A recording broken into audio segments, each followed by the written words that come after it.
Welcome to Keep It Electric with Tremayne Person, episode 15, brought to you by Sonic Shore. It's Thursday, June 29th, and the Seattle Mariners are coming off another unfortunate series loss, another disappointment, losing 2 out of 3 games to the Washington Nationals, putting the Seattle Mariners at 38 wins and 41 losses, 10.5 games back behind the Texas Rangers. All signs pointing to the Mariners limping into the All-Star break right now. They have the team with the most wins in Major League Baseball coming into town, the Tampa Bay Rays.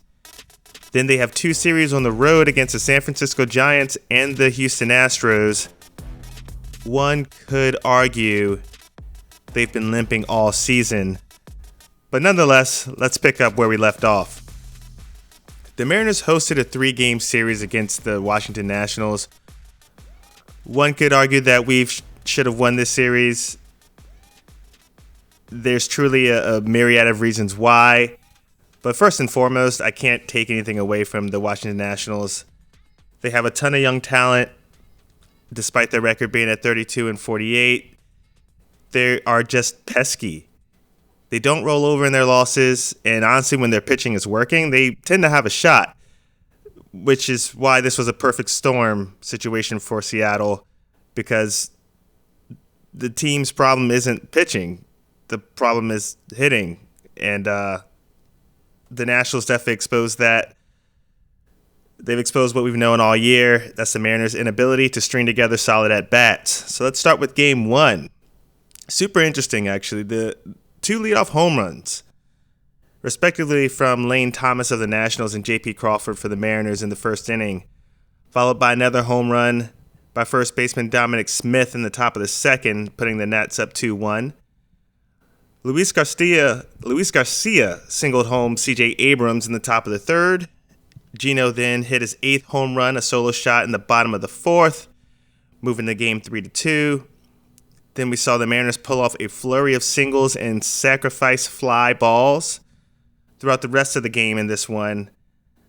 Julio Rodriguez went 3 for 4 with a ribby. Mike Ford, our new city sweetheart, went 2 for 4 with 2 hits that actually didn't go over the outfield wall, proving that he can actually play the game of base hits. Luis Castillo started this game on the mound. Final line for him was 7 innings pitched, 7 hits, 2 earned runs, and 7 Ks. His 2 real blemishes came in the first and second inning with those solo home runs. Luis has had an issue getting settled in at the beginning of games, but he tends to make his way through with a quality start most of the time. Paul Sewald earned his 14th save of the season, recording the final out as Taylor Saucedo couldn't pitch a clean 9th inning, allowing 3 hits, 1 run, and a walk, and recording just 2 outs. That needed Sewald to come in here and clean this thing up to make sure that the Mariners secured their 1 victory of this series. Game 2 needed 11 innings to declare a winner. Bryan Woo took the mound of this game and pitched really well in his 5 innings of work. He only gave up 1 earned run and struck out 7 before turning the game over to the bullpen. This game turned into a bit of a heater in the top of the 5th inning. Jeimer Candelario and Mariners catcher Cal Raleigh exchanged some words as it appeared that Candelario was stealing signs while he was on second base and giving signals to his teammate at the plate, Joey Meneses. Meneses then flied out to left field, and Candelario, while he was rounding third base and heading back to the dugout, Cal confronted him, pretty much appearing to ask exactly what was going on out there on second. Post-game, Raleigh was quoted saying, you can relay signs from second, but just be a little less obvious. I just felt they're being a little too obvious with it, but it's also on our pitchers. They got to be better at covering up. Woo is young, but we were noticing stuff like that yesterday as well. So it sounds to me like Cal just had enough. You know, if pitchers are unintentionally tipping their pitches, it's understandable that the opposition would try and capitalize on that. There's clearly an understanding of why they would. It sounds like Cal just didn't really appreciate the lack of tact or even game etiquette. Totally understandable for him to be, to have enough for that to rile him up.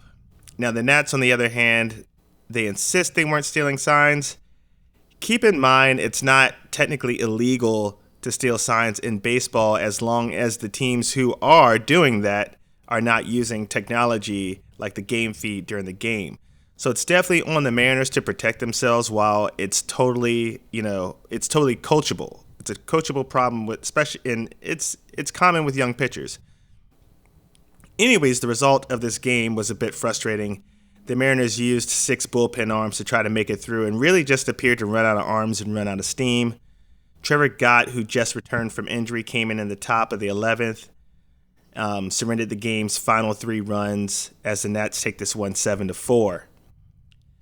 Game 3, that was probably some of the ugliest baseball I've seen from the Mariners this season, and trust me, a lot of it's been ugly.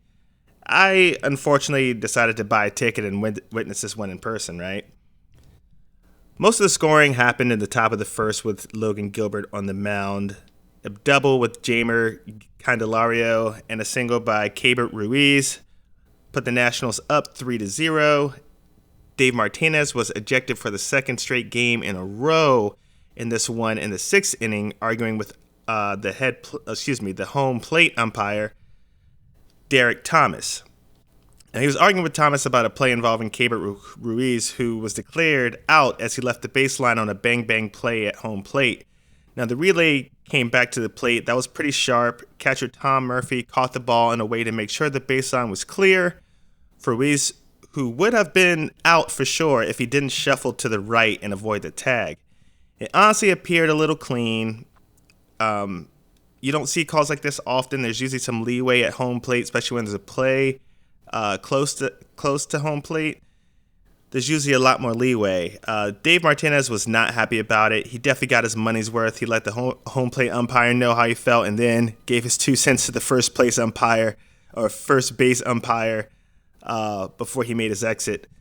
The only notable offense in this game came from second baseman Jose Caballero as he slapped a high fastball 360 feet over the left field wall with a 19-degree launch angle off of rookie Amos Willingham, who was making his major league debut.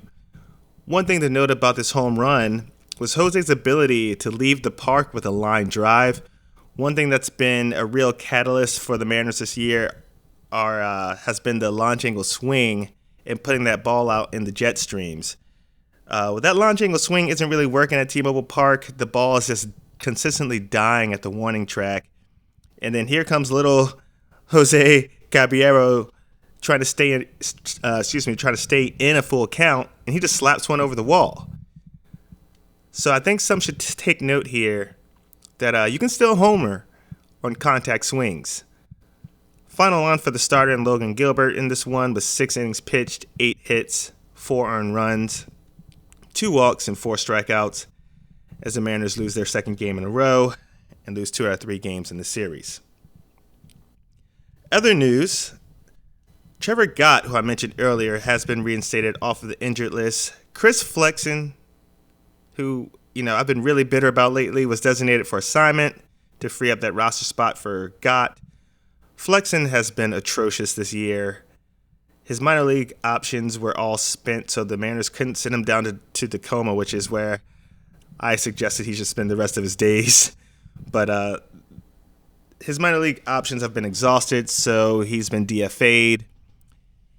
This year he had an ERA of 7.71. That was in 17 outings with the Mariners. So the Mariners have 10 days to either trade him. Nobody was going to want him. Another team can claim him off of waivers, which seems highly unlikely. So that would leave the Mariners having to, they're going to have to release him and owe him $8 million. Once he's released, he'll be able to sign with any team, have a new contract with any team he wants.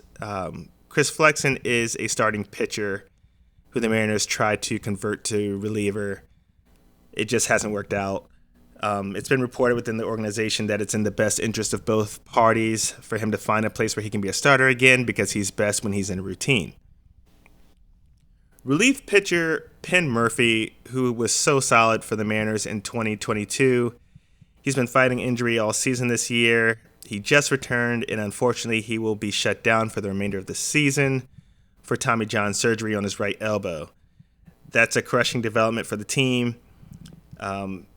the Mariners started this year with riches in arms, and unfortunately they just keep losing him. Best wishes and a strong recovery for Penn Murphy. Also, starting pitcher Marco Gonzalez received news that he needs to be shut down for 2 weeks after a consultation over his lingering nerve issues on his pitching elbow and forearm. They did report that there's not long-term concern for Tommy John, but this does push back his return date. He will have to work out his arm, get that back up to strength. So right now his expected return date is to be determined. Last I've heard was August. But I imagine, it really depends on the Mariners' status. If they're contending for postseason, maybe we'll see Marco Gonzalez again this season. If the team isn't, I wouldn't be surprised if we also see him shut down. Around the league, the All-Star starters, that would be unveiled tonight on ESPN at 7 p.m. Eastern, 4 p.m. Pacific. Marlins second baseman Luis Ariz is still on his quest to make history as the first major leaguer, as the first major league player since Ted Williams to have a batting average over 500 in a season. He's 81 games in, currently hitting .396. At this point, 81 games in 1941, Ted Williams was hitting .397. He, of course, finished the year over 500, hitting .406. So good luck, Luis Arias. And lastly, starting pitcher for the New York Yankees, Domingo Germán, pitched the 24th ever perfect game in Major League history versus the Oakland A's.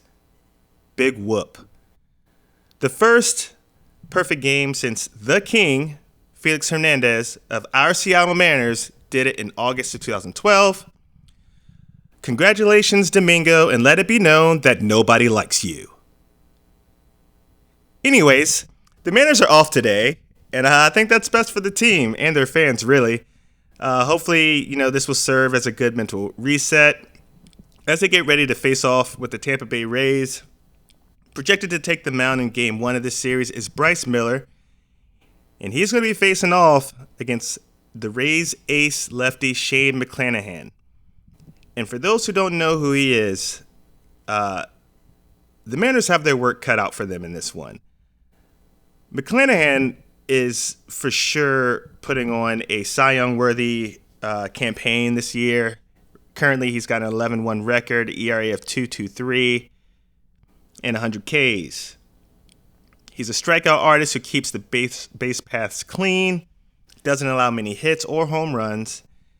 His last outing, he did leave early against the Royals. He had back tightness. That was on June 22nd, but he's still written in to start tomorrow. One thing that's super interesting is that I like to take the time to talk about these aces, talk about these really strong pitchers, and then the next day the Mariners show up and destroy them. Yet I'll just go an entire episode and ignore guys like Patrick Corbin or Lance Lynn, and then suddenly, because they have a ERA kissing 6, and then they strike out the Mariners 16 times, and we're like, who in the world is this guy? So I say all that and watch, McClanahan actually live up to what I'm saying, and he dominates. But, who knows? We all hope that the Mariners can steal this one from them. Anyways, thank you for tuning in for another episode. If you want to be part of an upcoming mailbag feature, just feel free to email me at keepitelectricwithTre, Tre, @gmail.com. And also follow the Instagram page at Keep It Electric. Stay tuned for the next episode. Keep it electric. Go Mariners.